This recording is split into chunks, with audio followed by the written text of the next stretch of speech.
The arrogant third princess Ning Yen was actually completely defeated by Big Fool with a single sword strike. A quarter hour ago, Big Fool arrived at the secluded residence of the eldest princess Ning Jia, accompanied by Shenlang and Ning Yen. Big Fool's visit this time was to fulfill his master's instructions to have a duel with Ning Jia's disciple, Ning Yen. It turns out that after taking in Big Fool, a genius of unmatched talent, Zhong Chuk couldn't contain his excitement and wrote letters boasting to all the top masters he knew, naturally including Ning Jia. At this moment, Ning Jia looked at the tall figure in front of her and asked, "Big Fool, what have you and your master learned?" Big Fool naively replied, "Haven't learned anything." Ning Jia was taken aback at first, then turned to Ning Yen and said, "Ning Yen, remember to be merciful during the duel. Don't hurt him, okay?" Ning Yen nodded seriously on the surface, but was secretly thrilled inside, thinking, Ning Yen have been exceptionally talented since childhood and have practiced martial arts for 18 years. Big Fool, who have just started, don't even know martial arts, and you want to compete with me? Watch how I humiliate you with one hand later. Soon, the two came to the training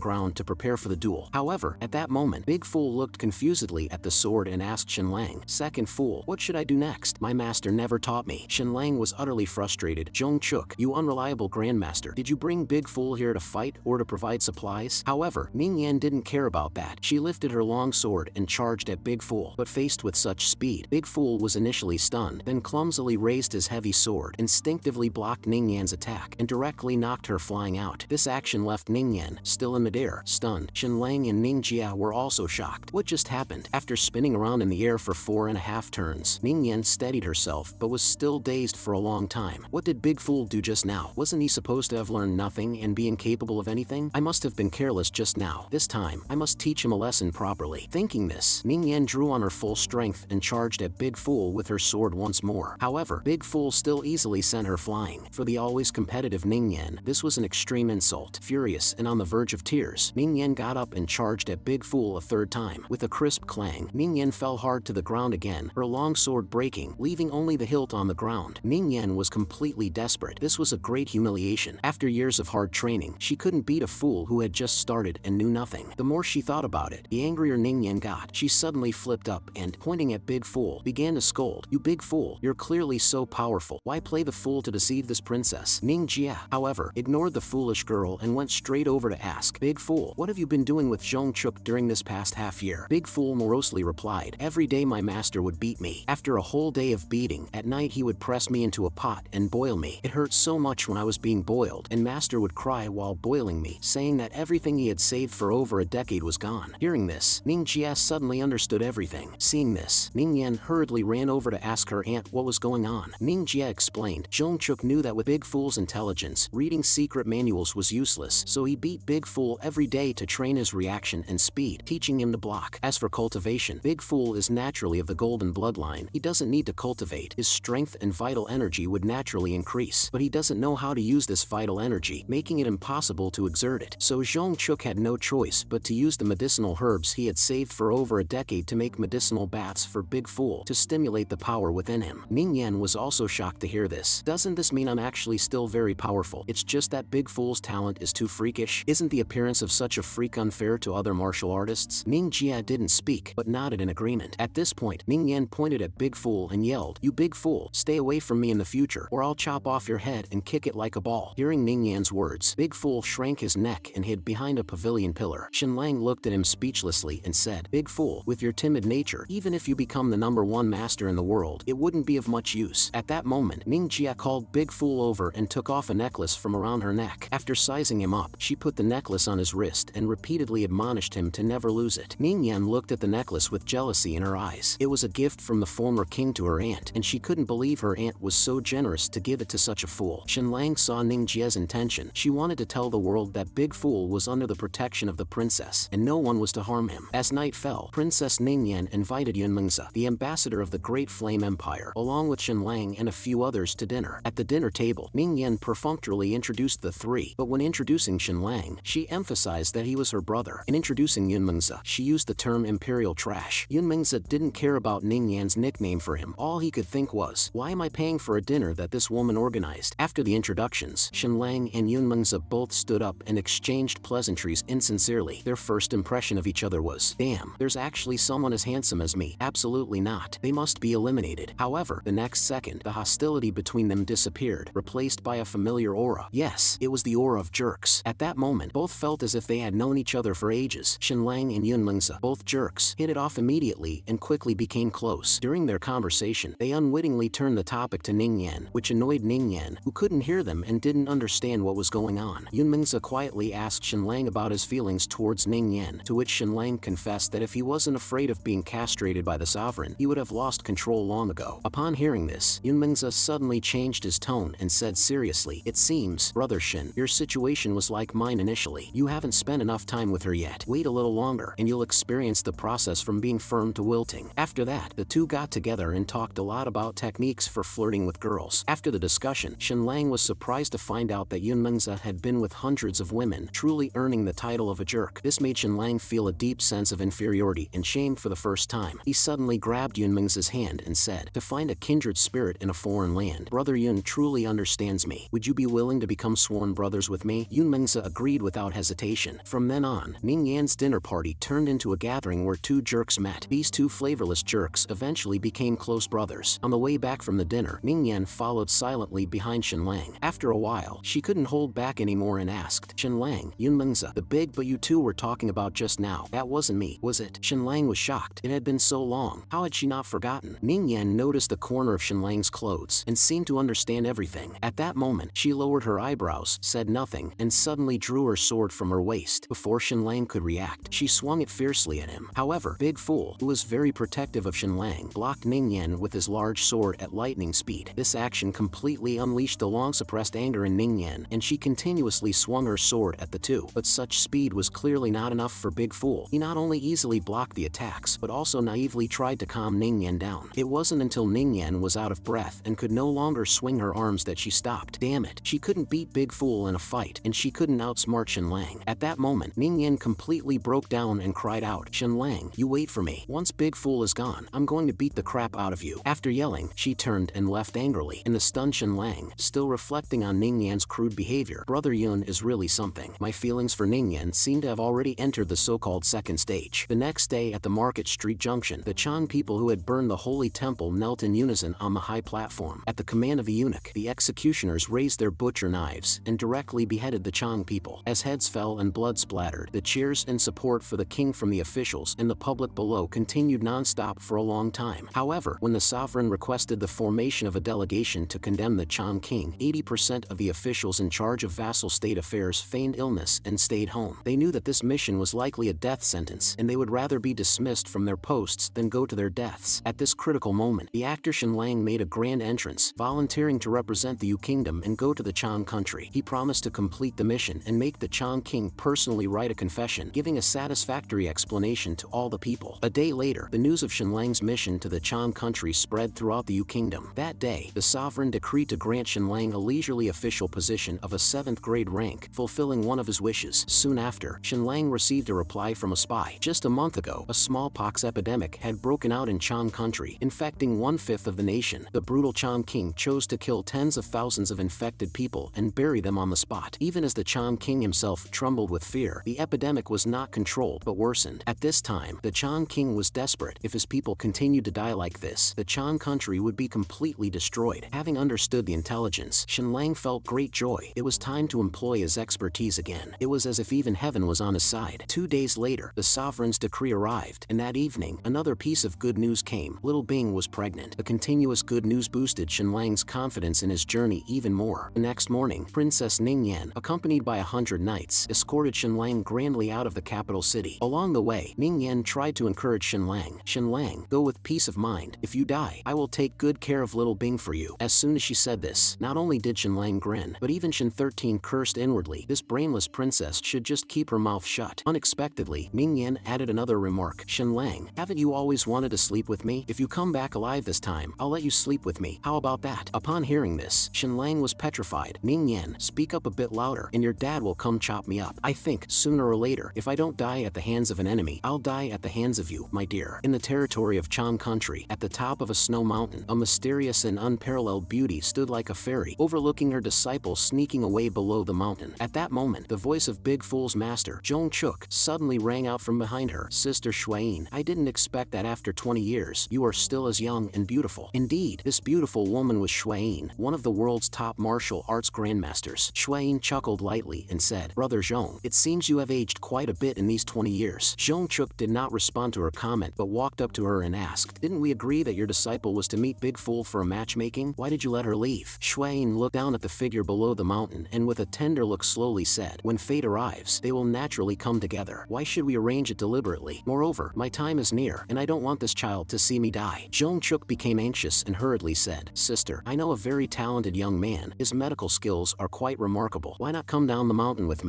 Maybe he could save you. Xueyin shook her head. No need. My condition is terminal, and it's just a matter of a dozen days now. Zhong Chuk wanted to say more, but Xueyin interrupted him. It's good for me to depart this way. Perhaps after I am gone, we can find the truth behind the mysteries we have been seeking for decades. It might also let me know the true cause of that sudden death. Meanwhile, at the foot of the snowy mountain, a tall and robust woman stood quietly. She was leading a white ox down the mountain, and she is Master Xueyin's disciple who sneaked out, the princess of Chang country, Aruna, also the matchmaking candidate mentioned by them for Big Fool. At this moment, as she walked, she complained that her master had arranged a match for her behind her back. As the strongest female warrior of the Chang country, down on those weak and ineffectual men. Recalling the past, she was already 1.7 meters tall at the age of 8 and possessed incredible strength. By the age of 15, she had grown to 1.9 meters. Back then, she was powerful and ruthless, a killer feared throughout the Chang country, known as the Hell Princess. 10 years ago, after experiencing a great battle, she came to the desert and met Xueyin. Xueyin told her that her murderous aura was too strong, and if not properly managed, she might not live past 30. Upon hearing someone curse her in such a way, Aruna flew into a rage, grabbing her broadsword to strike at Xueyin. However, with just a quick movement, Xueyin had her kneeling on the ground. From that moment, she was subdued by Xueyin and became the master's last disciple. Although she had intended to stay by Xueyin's side, upon learning that her master had arranged a fiancé for her, she could no longer sit still. Yet she dared not defy her master's orders, and unable to defeat her, she could only drug her master with a sleeping potion and sneak away. But how could she have anticipated that a grandmaster like Xueyin would be easily subdued by a sleeping potion? The scene shifts to the palace of the Chang King, where a rough roar echoes through the entire palace as Chang King Arugan is seen furiously shouting, "You kingdom dares to kill my Chang country's envoys. This is a blatant provocation. We must go to war." It turns out that shortly after Aruna had returned to Chang country, a confidant of Sunan also arrived in Chang country and informed the Chang King that the Chang delegation had been sanctioned. This matter all started because of one person. "If we are to go to war, we must kill this person first, or there will be endless troubles," he said, then opened a wooden box beside him. "This is 100,000 gold coins." Also Sunan's gesture to appease the anger of Chang King. As expected, upon seeing the boxes of gold coins, the Chang King's tone indeed softened a lot. "Speak. Who is the person you want to kill?" Sunan's confidant directly stated, "This person is Yu Kingdom's new envoy, Shen Lang. If he is killed, the Su family is willing to add another 100,000 gold coins as a reward for the king." As the words fell, a loud thud was heard as the stone stool beside the throne was shattered by a punch from the Chang King. "But we must not only kill this vermin, we must also continue to send troops to attack Yu Kingdom." At that moment, Aruna stepped forward and said, "Father, since Yu Kingdom killed our envoys, we should do the same and kill their entire delegation, especially that Shen Lang, who must be chopped up and fed to the dogs. I am willing to personally lead our troops into battle." Meanwhile, Shen Lang and his group, carrying the heads of Chang people, had been traveling through the desert for over 10 days and were gradually nearing Chang country. They were finally about to arrive in Chang country. Along the way, Shen Lang often lifted the carriage curtain and could see Shen 13 blushing as he looked in someone's direction. Seeing this, Shen Lang felt a surge of speechlessness inside. 13, you little guy, something's going on with you. Wang Feng is my man, Shen Lang's. I never expected your first crush to be of such a strong taste. Suddenly, a cloud of dust rose not far ahead, and a troop of Chang cavalry charged directly towards them. Leading them was Aruna herself. In just a moment, they had completely surrounded Shen Lang and his group. Seeing this, Shen 13 hurriedly shared Aruna's identity information with Shen Lang. Shen Lang immediately understood, so this is the fiancé of Big Fool that Zhong Chuk mentioned. At that moment, Aruna rode forward on her draft ox and coldly asked, "Are you the delegation from Yu Kingdom? Are you the envoy, Shen Lang?" Standing on the carriage, Shen Lang smiled and replied, "I am indeed Shen Lang. I presume you must be Princess Aruna of Chang country." However, upon hearing this, Aruna shouted loudly and ordered an attack. "All commanders, take them down, flay and dismember the Shen Lang and feed him to the dogs." Seeing this, Shen Lang quickly pointed to Big Fool and shouted, "Please wait, your highness. We are all on the same side here. Look quickly, this tall fellow by my side is your husband." Hearing this, Aruna suddenly froze in place. When she looked at Big Fool, she exclaimed in surprise, "My God, is he really the matchmaking candidate my master introduced? This man is even taller and stronger than I am." Upon seeing Aruna, Big Fool's heart uncontrollably started racing. This woman is so tall and strong, absolutely beautiful. Could this be the wife of Big Fool for life? Seeing Big Fool dazed, Shenlang quickly stepped forward and urged, Big Fool, aren't you going to greet your future wife? At that moment, Aruna also raised her hand to signal all the cavalry to stop their attack. Big Fool happily walked up to Aruna, grinning foolishly at her. Seeing this, Aruna, somewhat resigned, took the initiative to speak and asked if he was Jungkook's disciple. Big Fool pointed at himself and replied, I am the master's last disciple. Are you also closing doors for your master every day? Hearing Big Fool's response, Aruna was completely speechless. This really is a fool. Shenlang whispered to Big Fool, tell the princess you are here for the matchmaking. Say you like her a lot, want to marry her, sleep with her, and have children with her. Following Shenlang's advice, Big Fool directly told Aruna, I am here to marry you and take you home. I want to sleep with you and have children with you. Upon hearing this, everyone burst into laughter. The originally tense atmosphere had completely dissipated, but the next second, everyone covered their mouths, no longer daring to laugh because they felt that their princess was getting angry. At that moment, Aruna swung her sword towards Big Fool and said, if you want to marry me, then take my 3 strikes. If you survive after 3 strikes, I will give you a chance. How about that? Hearing this, Shenlang was very excited and immediately urged Big Fool to step forward and accept the challenge. After all, Big Fool might lack other skills, but his blocking and defense were definitely the strongest. Quickly, Aruna took her stance, ready to launch an attack on Big Fool. She swung her 100-pound crescent blade furiously at Big Fool, her speed astonishing. At the moment of the weapon's collision, a loud noise erupted, and in a flash, Big Fool's body trembled violently, causing the ground within 10 meters of him to crack open. Shenlang and the others were stunned. She's incredibly strong, much more so than that silly girl Ning Yen. Aruna continued to gather strength for her second move. She swung her crescent blade like a whirlwind rising from the ground, and in the instant she slashed horizontally. Big Fool again raised his weapon to block her attack, his feet sinking deeper into the ground. At this moment, even Big Fool felt the strain, as this was the first time he had encountered such great force. Aruna was also shocked. She hadn't expected Big Fool to block her 2 strikes, considering that even the strongest warrior of the Chan, Crown Prince Arutai, had only managed to block one of her moves. Big Fool's formidable strength truly ignited Aruna's competitive spirit. For her final attack, she unleashed her ultimate move, the blazing fire blade, driving the blade to intense heat with powerful inner strength. While Big Fool was distracted, Aruna swiftly swung her blade. The strong intent to kill snapped Big Fool back to reality, and he instinctively blocked the lethal strike with his weapon. However, Aruna did not stop. She intensified the inner strength at the blade's tip, pushing Big Fool back several meters. The powerful force from both sides even blasted a D10 meters in diameter into the ground beneath them. The battle finally ended, but the energy from the blazing fire blade was so intense that it heated Big Fool's heavy sword as hot as a branding iron, also causing his hands to tear open, blood uncontrollably flowing out. Seeing the blood spilling from his mouth, it was clear he had also suffered internal injuries. Shenlang, not knowing martial arts, was only excited that Big Fool had won over Aruna, while Shen 13 was utterly shocked by their power levels. Too strong. Is such formidable power really possible for humans? At this moment, Aruna put down her crescent blade and said, a bet is a bet, Big Fool. We can now proceed with our matchmaking. Upon hearing this, Big Fool was overjoyed, ignoring his wounds, and naively asked, can we really do it now? Second Fool said matchmaking means getting married, then sleeping together and having children, but I don't know how. However, Aruna simply ignored his question and started introducing herself. Big Fool also hurriedly introduced himself properly. Seeing this, Shenlang was very pleased. Isn't this a good start? It seems these two really hit it off. However, unexpectedly, Aruna then straightforwardly said, the matchmaking session is over now. I'm not interested in you. You can leave. Shenlang was dumbfounded. What's going on? Weren't the two of them getting along well just now? How can she dismiss our Big Fool without even asking anything? At that moment, Aruna's expression suddenly changed. She lifted her crescent blade and shouted loudly, you kingdom dared to kill my Chan country's envoys. Warriors, exterminate the U Kingdom delegation and avenge our people. Shenlang was shocked. Damn, how can this woman turn her face so quickly? Helplessly, he had to use his second life-saving tactic and shouted loudly, Your Highness, I can cure smallpox for you and avert the danger of your country's extinction. However, Aruna didn't believe Shenlang's claim at all, as over the past few days, dozens of charlatans claiming they could cure smallpox had died by her blade. At this critical moment, Big Fool once again stood in front of Shenlang and took the blade for him. At this, Aruna became furious and shouted at those behind her, what are you waiting for? Charge at them. Hearing the princess's command, all the knights charged at the U Kingdom delegation like warriors injected with adrenaline, charging toward Shenlang and his group. Shenlang was also scared. He hadn't expected this woman to be so fierce. Although they had brought elite warriors, the soldiers of the Chan country were all incredibly robust and clearly outmatched them. At that moment, he suddenly remembered that a Grandmaster level figure was following them. It must be Jungkook who was following them because he was concerned about Big Fool. Thinking of of this, he stood up and shouted to the sky, "Grandmaster, I know you've followed us all the way. Show yourself now. If you don't appear, we're all done for." However, as his words fell, aside from the shouting of soldiers behind him, there was still no sign of Zhongchuk. Just when Shenlang thought he had miscalculated, a captivating fragrance wafted past him. Shenlang was stunned. If it's not Zhongchuk, then what is this strange scent? Before he could react, a figure with an ethereal aura landed in front of the carriage. "Stop fighting now." Seeing the person before her, Aruna was instantly panic-stricken and hurriedly ordered the cavalry to stop the attack. "Why has Master come? Did she find out that I drugged her?" Meanwhile, Shenlang was mesmerized by the gentle voice. Could this beauty be Grandmaster Xuan? She should be older. Could she be a siren with a youthful voice? At that moment, Xuan slowly turned around to face Shenlang and asked, "Shenlang, can you truly cure the smallpox in Chang country?" Shenlang quickly composed himself, bowed respectfully, and said, "Yes, Grandmaster, I indeed have a way. I am confident that I can cure the smallpox and save countless lives in Chang country." Hearing his answer, Xuan sighed helplessly. "There's no other way. I must take you to see the Chang King now." The reason Xuan was so melancholic was because the Chang King's obsession with her had reached a fanatic level, and she always wore a veil because her beauty was so breathtaking that any man who saw her true face would be utterly captivated. Even Zhongchuk had vowed to remain unmarried for her. Thinking of this, Xuan sighed again, then turned and said, "Follow me to meet the Chang King. I can ensure your safety." After saying this, she no longer paid attention to the others and walked toward the city on her own. Shenlang called out from behind her, "Thank you, Fairy Auntie, for your help." Aruna, realizing that her master had not come because of the drugging incident, breathed a sigh of relief. But hearing Shenlang's reference to her master, she flared up again. "You know my master, and you call her auntie? You really are a shameless pretty boy." Shenlang thought to himself, "I was already being restrained. I originally wanted to call her sister." After this harrowing yet unscathed battle, Shenlang and his group finally entered the city of Chang country. The smallpox situation in Chang country was severe. Along the way into the city, there were bodies lying everywhere. Seeing this tragic scene, Shenlang couldn't help but frown. These barbarians really don't care about hygiene. No wonder the epidemic has gotten so severe in such an environment. Moments later, under Aruna's lead, Big Fool followed Shenlang into the royal palace to meet the Chang King. At that moment, Aruna, who harbored resentment against Shenlang, suddenly shouted into the inner chamber, "The pretty boy envoy from your kingdom is here. If you don't want to see him, I'll just kill him right now." Hearing this, Shenlang felt dissatisfied and started complaining to Big Fool. "Big Fool, can't even control your own wife, and she's calling for my head." However, he stopped mid-sentence as he realized that Big Fool, being smitten with love, was completely mesmerized by Aruna. A moment later, at the signal from the Chang King, Aruna led the two into the inner chamber. Although Shenlang was usually slick with words, he never skimped on proper etiquette. After bowing to the Chang King, his eyes stealthily surveyed the king before him. It must be said, the Chang King was indeed as imposing and domineering as rumored. His mere presence felt oppressive. You could feel the aura of wanton killing energy around him. It seems like Aruna's temperament was indeed inherited from this tyrant. Faced with such a king, Shenlang decided to cut straight to the chase and said, "Your Majesty, Shenlang can cure the smallpox outbreak in Chang country and have the capability to save your tens of thousands of subjects." However, as soon as he finished speaking, the Chang King said impatiently, "There's no need. Someone has already successfully cured my youngest son of smallpox." Shenlang was shocked, thinking how could someone have cured smallpox before him? Given the current medical technology, it was impossible to cure this disease. At that moment, a sinister voice emerged from the Chang King. "Su Nan sent word to me that it was you who schemed to have my Chang envoys burn the Yu Kingdom's sacred temple and then had the king of Yu execute them. Is this true? You only have one chance to answer this question, so think carefully before you reply." Shenlang, without any hesitation, admitted, "Yes, I was indeed behind those actions." Hearing such a straightforward response from Shenlang, the Chang King actually gained a new respect for him. But the next second, he continued, "Since you've admitted it, I will honor the promise to the divine Xuan not to kill you." However, the Chang King snapped his fingers and continued, "You need to make a choice among them." Before Shenlang could react, two guards brought in Shen 13 and Huang Feng. The Chang King sneered, "You must choose between them. Although I promised Xuan I wouldn't kill you, the death of so many of my people cannot go unavenged. It's hard to ease the hatred in my heart. You can choose one of your subordinates to live, and the other I will chop up and feed to the dogs." Hearing the Chang King's threat, Shen 13 and Huang Feng immediately started pleading with Shenlang to choose them to die. Shen 13 knelt down and begged, "Master, let it be me. Please ensure Huang Feng lives. I am already a man close to death, and I have been very honored to follow you these past 6 months." Seeing this, Huang Feng also became anxious. "Shenlang, don't listen to Shen 13. I've had enough of being by your side. If you let me die, I'll finally be at peace." Faced with the two men competing to sacrifice themselves, Shenlang felt conflicted. You two really share a deep bond. Who would believe there's no personal affection? The Chang King grew impatient. "Enough. Since you can't decide, I'll have them both killed and fed to the dogs." He then ordered the guards to drag the two away. Seeing this, Shenlang immediately turned around and said, "Your Majesty, Majesty, I would like to exchange a treasure for the lives of my 2 subordinates. He then had Big Fool bring in a large wooden box. Your Majesty, please look. I believe this treasure will definitely please you. As Shenlang said, the Chang King's eyes widened when he saw the treasure inside the box. It was a 1-meter tall piece of imperial green jade carved into the likeness of the Chang King himself. The treasure thrilled the Chang King so much that he held it in his hands, overjoyed. As is known, imperial green jade of the glass type has always been a rare gemstone. A palm-sized piece can fetch an astronomical price. To possess such a large piece now is truly invaluable. But the Chang King was a greedy villain, down and said, "This treasure is indeed excellent, but it can only save one person. The other must still die." Shenlang cursed inwardly. I knew this bastard wouldn't compromise so easily. Thankfully, I used glass, not real jade. It would have been a huge loss to give real jade to this fool, but fortunately, I have another trick up my sleeve. With this in mind, Shenlang continued, "Please hold your judgment for a moment. Your Majesty, this is no ordinary jade. Please order the candles to be extinguished and the curtains drawn to see its effect." Moments later, in the darkened Great Hall, the jade sculpture emitted a blinding light, completely astounding the Chang King. It's known that the largest luminous pearls are only as big as a baby's fist, yet this imperial green jade sculpture could emit such dazzling light. This treasure can truly become a national treasure of my Chang country. Suppressing the joy in his heart, the Chang King turned and immediately ordered the release of Shin 13 and Huang Feng, and had the guards take the treasure to his national treasury. Seeing this, Shenlang breathed a sigh of relief, grateful that he had prepared in advance and figured out the Chang King's preferences. He not only used green glass to make a fake jade sculpture, but also coated it with phosphorescent powder, or his 2 subordinates would have truly been doomed. Shenlang continued, "Your Majesty, I have a second gift for you." Now that the jade sculpture had set the stage, the Chang King was even more eager upon hearing about a second gift. Shenlang took a wooden box and opened it to reveal dozens of items familiar to everyone. Yes, they were cigarettes. Next, Shenlang lit one and took a deep breath to explain, "This is a cigarette made from Nicotiana grass mixed with various spices, which is 100 times better than the tobacco of old. It revitalizes the spirit and is said to cure all diseases." Of course, Shenlang wouldn't tell the Chang King that the reason it could invigorate people was due to the special ingredients he had added. The Chang King picked up a cigarette and sniffed. It does smell quite unique, and rolling up the Nicotiana grass and sucking it with the mouth is quite interesting. Watching every move of the Chang King, Shenlang inwardly marveled at his strong sense of caution. Despite his evident desire to try it, he still managed to restrain his urge. However, this was also good, as they could now directly move on to discuss serious matters. Shenlang had hoped to become the savior of Chang country by curing the smallpox epidemic. To his surprise, he learned from the Chang King that someone had already arrived in Chang country before him with a treatment for smallpox. Shenlang was greatly shocked by this, knowing that with current medical technology, it was impossible to cure smallpox, which could only be overcome by the body's immune system. In the famously known New Kingdom of the East, the mortality rate from smallpox was extremely high in the past, about 1/3 of the total population, and in Chang country, with such poor sanitary conditions, the mortality rate could reach as high as 60 to 70%. It's due to various complications caused by smallpox infections. If someone claims they can cure the smallpox, they are likely just sedating the patients to prevent them from scratching their skin, waiting for a few days until the pustules crust and fall off to survive. Having analyzed the other party's methods, Shenlang directly said, "Chang King, in my view, this person must be a charlatan. If I'm not mistaken, the reason the young prince didn't show severe symptoms is because he has been asleep and he inherited your strong constitution, which allowed him to survive smallpox through natural recovery." However, the Chang King's heart remained unmoved after hearing this. He was a barbarian. How could he understand what Shenlang was saying? He simply stated, "Regardless, since this person has already cured the young prince, he will be my royal physician from now on. As for you, I promised the goddess Shui not to kill you, and since I've accepted your gift, I will also allow your 2 subordinates to leave." The Chang King's expression suddenly darkened. "But I will have all the people you brought with you killed. Only by doing so can I restore the face of my Chang country." Shenlang was shocked, inwardly cursing the Chang King as a madman. In an attempt to salvage the situation, he said, "Your Majesty, I am certain that person is a fraud. You can summon him for a confrontation. I have evidence that can expose his lies." The more the Chang King listened, the angrier he became, shouting directly, "This man is my benefactor. If you speak ill of him again, I will rip out your tongue. Although I promised not to kill you, I can also choose not to let you go. You will stay in Chang country and become a slave, at the mercy of others." Hearing the Chang King's words, Shenlang felt a bad premonition. Something is wrong. The Chang King is a tyrannical and selfish man. He would not keep that person as his personal physician just because he cured the young prince. There must be something I don't know. Just then, a familiar scent wafted into his nostrils. A Taoist with a sly and rat-like appearance came forward. Zwaboyu, or recluse, greet the Chang King and see Master Shen. Seeing this person, Shenlang frowned. This was a master player. Knowing the Chang King's obsession with Grandmaster Shuayin, he had concocted a similar scent to wear on himself to win favor. Though there were some discrepancies, it had seemingly worked. Suddenly, for some reason, Shenlang sensed something familiar about this man's face. So, he activated his mental processor to run a match, and sure enough, he found a similar person. It was Shu Tingyu from the Hidden Origin Society. The two had different physiques, suggesting that they might either be biological brothers or cousins. Why would the Hidden Origin Society send someone to Chang country? What is their purpose? After some thought, Shenlang asked, Mr. Zhua, I hear it was you who cured the young prince. Zhuoboyo humbly replied, not at all. It is all the grace of heaven. The young prince is fortunate, and I dare not claim the work of the divine. After hearing this, Shenlang fell silent. This man had presented himself so humbly. His display of having no desires could indeed make people willingly trust him. At that moment, Shenlang suddenly remembered some intelligence he had received. The Chang King had raided the western regions 2 months ago but had returned home before completing his mission. Given his notorious indulgence in women, could it be that he contracted some unmentionable disease? And was it then cured by this Zhuoboyo? If that was the case, everything would make sense. Thinking this, he then asked, was it you who cured the Chang King of his serious illness? Hearing this, Zhuoboyo quickly responded, nonsense. His Majesty the Chang King is as strong as a mountain and protected by the gods. How could he have even a slight illness? But I hear, Master Shen, that you are very adept with poisons. The Chang King was startled and said, what do you mean by that? Taoist. Zhuoboyo, looking at Shenlang, explained, I have heard that Master Shen used poison to kill the entire family of Peaceful Stability Count's mansion, hundreds of people, and even Pirate King Qiu Tianwei and his tens of thousands of pirates died by your hand. These accounts are not false. Damn, Shenlang thought. Not only had he failed to expose this fraud, but he had also been outmaneuvered. It seemed this guy was trying to make the Chang King wary of me, in order to eliminate me. But then again, this cunning old Taoist would never expect that I've already caught on to his scheme. Subsequently, Shenlang directly said, Chang King, this Zhuoboyo has been plotting treachery and has seduced your queen. It is a fact. I urge you to investigate the truth and have him torn to pieces. Upon hearing this, both the Chang King and Zhuoboyo were stunned. What's going on? How did it escalate to adultery? Quickly, Zhuoboyo regained his composure and retorted, Your Majesty, it's one thing for Shenlang to slander me, but to speak such defamatory words about the queen is a blatant insult to you. Shenlang sneered, do you think I would make such claims without evidence? Your Majesty, Chang King, simply strip him of his clothes and you will see the truth of my words. At this point, Zhuoboyo truly began to panic. I am a man of cultivation. How can I endure such humiliation to disrobe in public? This is utterly preposterous. Shenlang scoffed and did not reply. He had already detected something suspicious when he scanned Zhuoboyo earlier. The man was wearing a silk undergarment close to his skin, embroidered with a love poem in gold thread, and most crucially, signed with the queen's name. The Chang King said with a cold face, Taoist Zhua, please disrobe quickly to prove your innocence. By now, Zhuoboyo was so frightened that his legs were weak, and he was babbling various refusals. Seeing this, the Chang King stepped forward and ripped off his Taoist robe. Instantly, Zhuoboyo's undergarment with the love poem was exposed to everyone. The Chang King became furious on the spot. His favorite concubine's name was Luo Yin. Even with his limited literacy, he could tell that this was a love poem between the two. He then grabbed Zhuoboyo and shouted, You wretched Taoist, daring to have an affair right in front of me. Do you not fear death? At this critical moment, Zhuoboyo cried out, Your Majesty, actually, Luo Yin and I are long-lost siblings. The reason I went to such lengths to save the young prince is because he is my nephew. Upon hearing this, Shenlang was dumbfounded. Damn, Zhuoboyo, could your explanation be any more absurd? Do you think we're all idiots? This statement made the Chang King hesitate, but he soon shouted, Bring Luo Yin to me. A seductive and graceful woman then entered. Undeniably, this queen named Luo Yin was extremely beautiful. Shenlang wondered how her delicate body could withstand the Chang King's brutality. When Luo Yin entered and saw Zhuoboyo lying on the ground, she ran over excitedly. Has the king found out about us? Seeing this, Shenlang wanted to mock their poor acting skills further, but the next second, he was shocked by the results from his mental processor. Unexpectedly, aside from their differing appearances, their bone structures were remarkably similar. This could only mean that they were indeed siblings, but this also implied that the Hidden Origin Society deliberately placed a woman by the Chang King's side, considering the files stated that Luo Yin was a woman the Chang King had captured during a raid in a foreign country, and it was a setup by the Hidden Origin Society at that time. The capabilities of the people behind the Hidden Origin Society were not to be underestimated. At this moment, Zhuoboyo and Luo Yin were still prostrate on the ground, tearfully explaining to the Chang King the necessity of concealing their relationship. Luo Yin mournfully said, Several years ago, His Majesty took a liking to me and brought me back to Chang country. My family, including my elder brother, never stopped looking for me over the years. It so happened that my brother's medical skills were extraordinary, and fortunate to be esteemed by His Majesty, he was brought into the palace, and we were reunited. However, I dared not recognize him openly, and asked him to serve well by His Majesty's side. The wise king, you still discovered us. After hearing this, Shenlang sneered and squatted in front of them. Well said. Your bone structures are indeed similar, but that doesn't necessarily mean you are full siblings. You could be cousins. If you are cousins, then the poem on the underwear can prove your relationship. However, before Shenlang could finish, Luo Yan interrupted him. Don't slander us. This poem is clearly about missing my family, meaning I have family yet cannot acknowledge them because I already have a lover and children here. Saying this, Luo Yan covered her face and cried again, sorrowful for not being able to reunite with her parents. This explanation left Shenlang unable to refute. This poem could be interpreted as romantic love or familial affection, just like this poem, which could be interpreted as romantic